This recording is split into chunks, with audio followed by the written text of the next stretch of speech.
બલી કાંઈ નહીં, ઘરે ને ઘરે કર્યું છે. આ રાખા બાપાની માનતા છે, અમારા માતાજીનું ને એવું કોઈનું છે નહીં.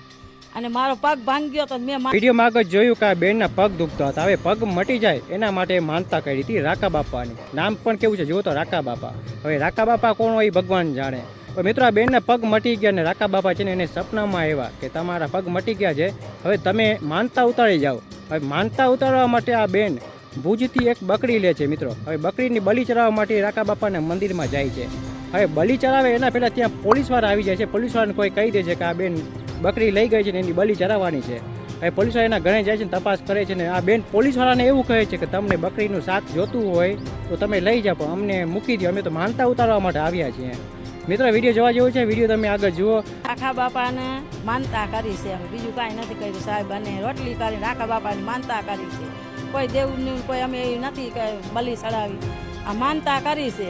અને માનતામાં હવે સાહેબને કહો કે કહી દીધી સાહેબ આવ્યા છે તે હવે અહીંયા મારી હાજરી લે છે. હું શું કહું સાહેબ એને, મારો પગ ભાંગ્યો તો મેં માનતા માની હતી રાખા બાપાની. તો મને રાખા બાપાએ મને હાજી કરી દીધી અને મને સપને આવ્યા કે મારી માનતા તું દઈ જા. તો હું આજ માનતા દેવા આવી છું. તો સાહેબ ભુજથી બકરો લીધો નાનકડો, હવે બકરો લઈને રાખા બાપાને અમે ચડાવવા આવ્યા છે.